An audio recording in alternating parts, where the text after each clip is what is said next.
Hello and welcome to another session of Dr. Barbara Miller's NCLEX review. Today we're going to be talking about neurocognitive disorders.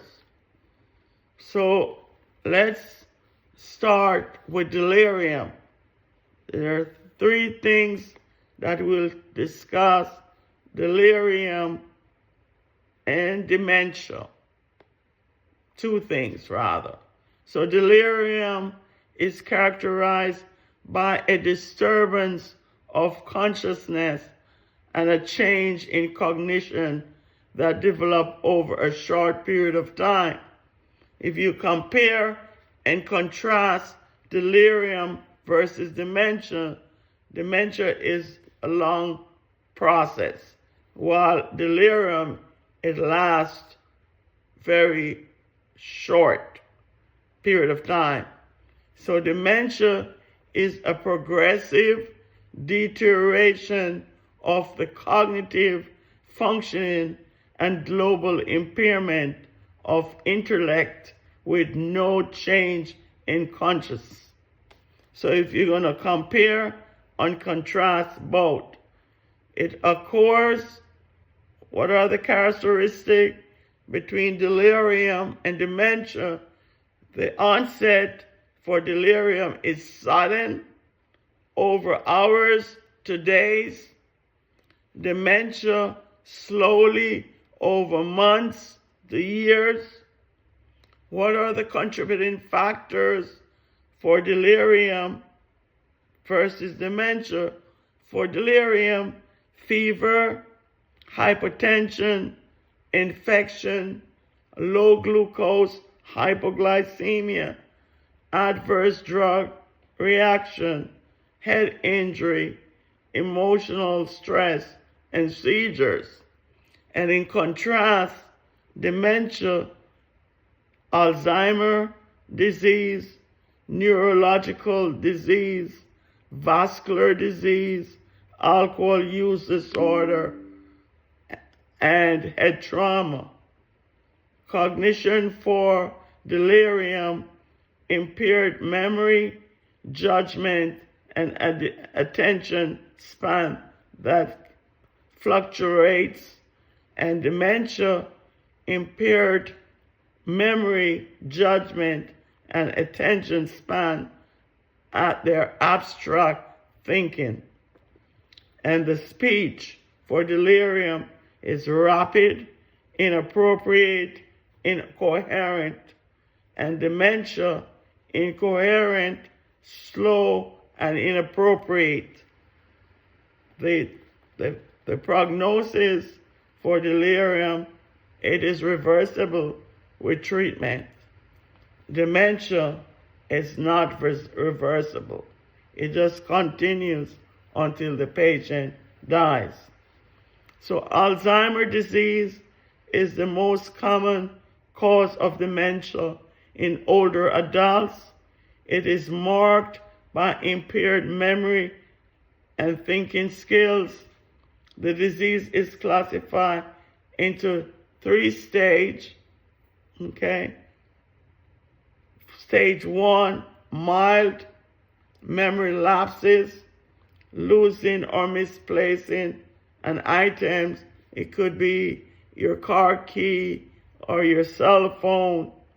Difficulty concentrating and organizing.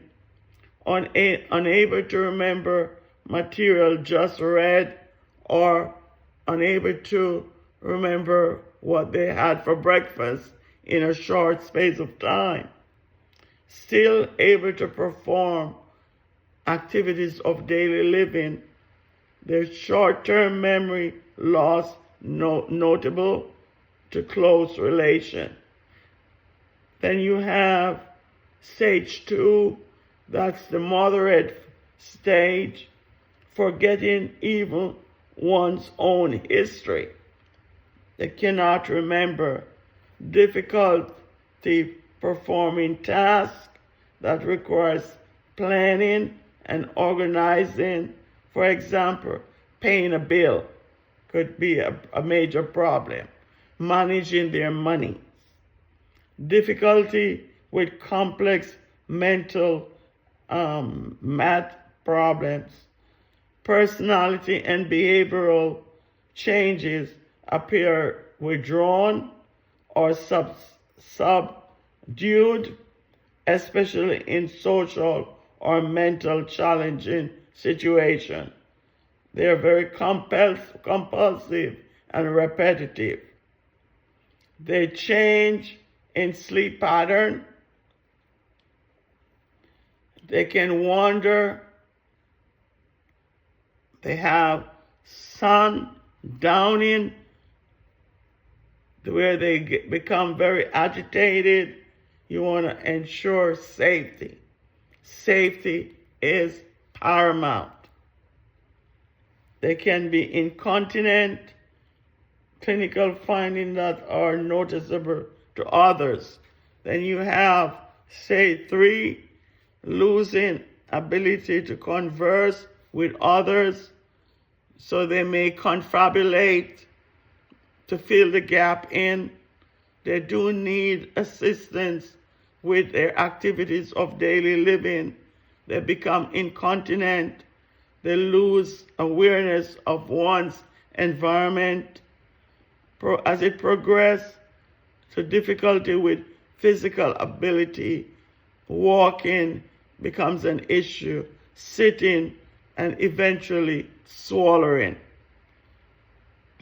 Eventually, they will lose all ability to move.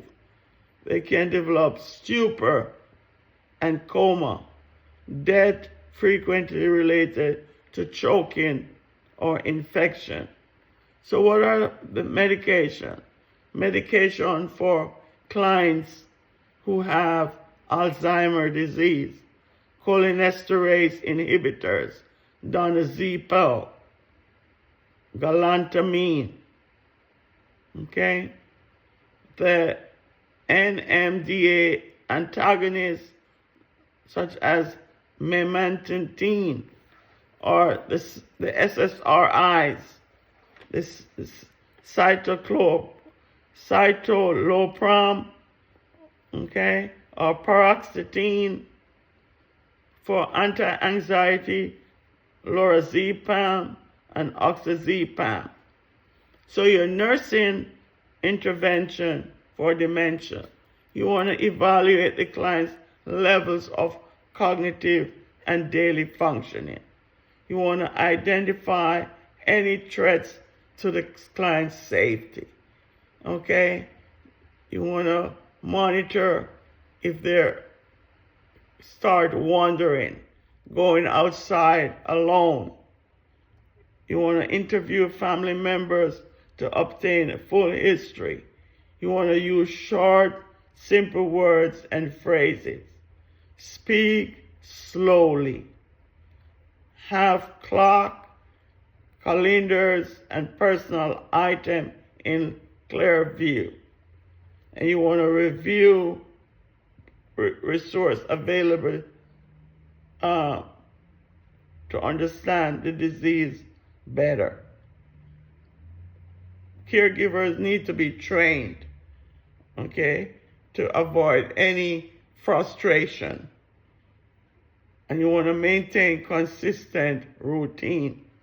Nursing intervention for delirium, you want to establish the client's baseline level of consciousness by interviewing family members, assess vital signs, and perform neurological checks. You want to assess for acute onset and fluctuation levels of consciousness, and assess the client's ability to function in an immediate environment and maintain safety. Safety is paramount. Thank you for watching this short video, okay, on the difference between delirium and dementia. Please like, share, subscribe to the channel to help it grow. See you in another session. Thank you.